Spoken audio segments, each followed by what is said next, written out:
So, Dimitri, the public perception or the layperson's perception of a nuclear explosion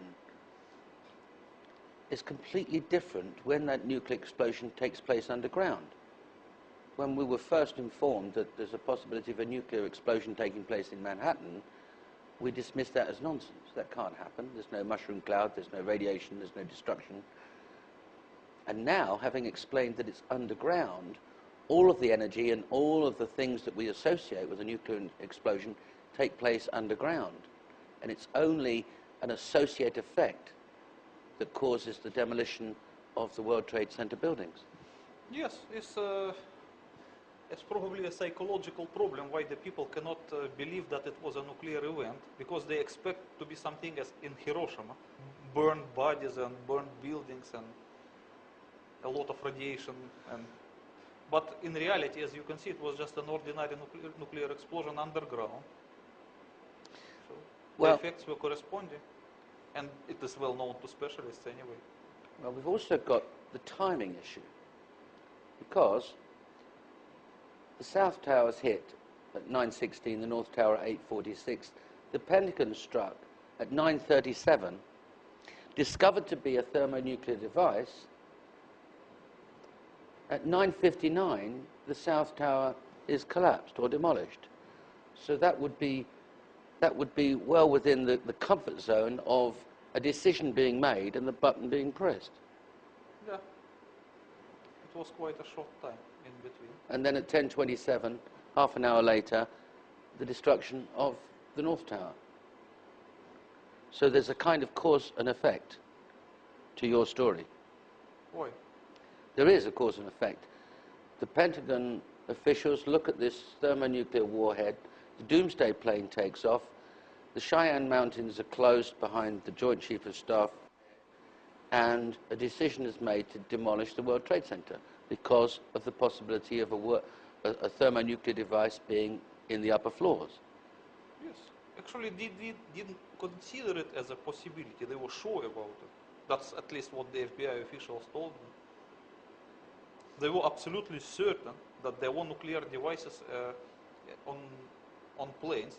As also you can see from NBC's this Pat Dawson is close to the scene of that attack. Pat?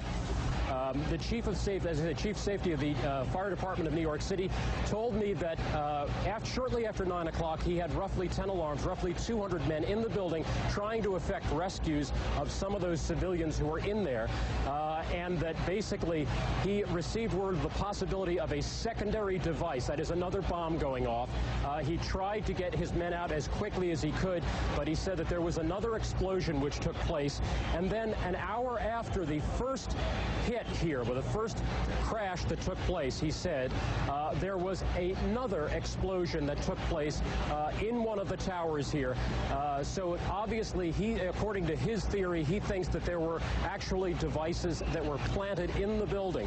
One of the secondary devices he thinks that took place after the initial impact was, he thinks, may have been on the plane that crashed into one of the towers. The second device he speculates, was probably planted in the building.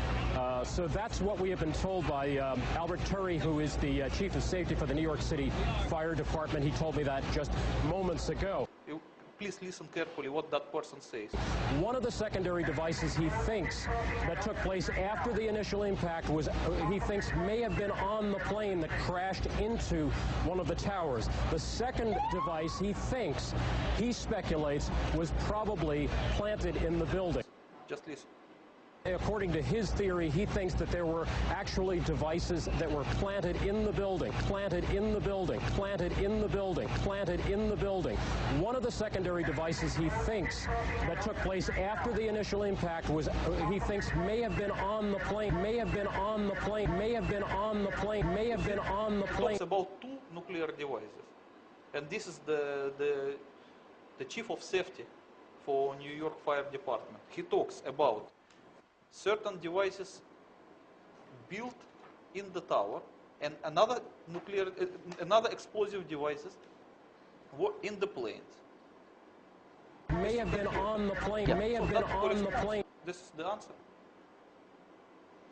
So he confirms that there were devices planted into buildings and devices in the plane. Leading us to only one conclusion. So yes, that is exactly corresponds with what the FBI officials told me.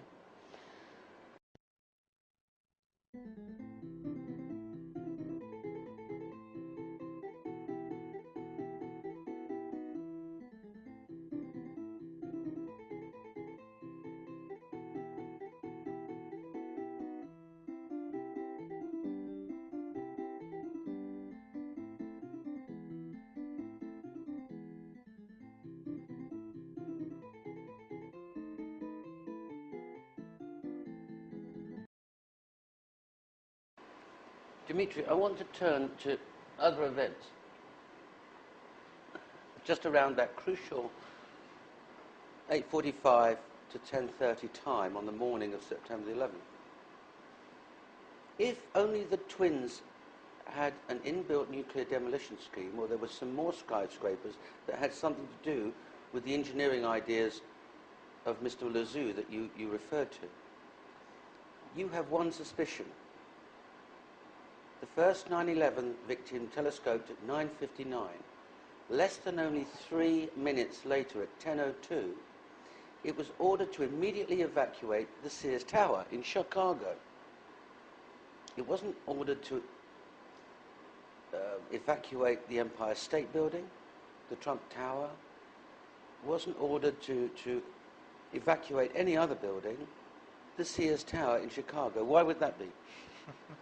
Because you know that this nuclear demolition scheme of the World Trade Center was not only implemented in the World Trade Center, but also in the Sears Tower in Chicago. So once the American officials were obliged to press the red button to demolish the World Trade Center, they were obliged to evacuate the Sears Tower, because it might follow the same thing, and they don't want to kill people. The Sears Tower in Chicago has been evacuated, and we continue to check on the circumstances there. The Pentagon, the State Department, and the White House have been evacuated in Washington as well. The president has, we can show you now what happened just a few moments ago at the Trade Center. Watch the building to the left, to the back of those two buildings. This is just a few minutes ago. We don't know if something happened, another explosion, or if the building was so weakened it just collapsed. But is it true then that you knew that there was a demolition scheme for the Sears Tower? You know, I can tell you honestly, I knew it for sure only about the Twin Towers of the World Trade Center. But I have the rumors. I heard the rumors about the Sears Tower as well, but in the form of rumors only. So you suspected there was a scheme in respect of the Sears Tower, but you didn't know it? Yeah, I can't be sure, but it looks like. Looks like it. Yes, because this explains everything. And what I heard, that Chicago building code was similar to New York building code. And unless you provide the demolition scheme, you cannot build a skyscraper in Chicago. But your testimony is graphically clear. Let's understand it. You knew about the Twin Tower schemes. Absolutely. From I your knew it from my position. service. Yes. But you only assumed afterwards there was one in the Sears Tower. I heard the rumors, but I heard the rumors of that. Okay. Thank you.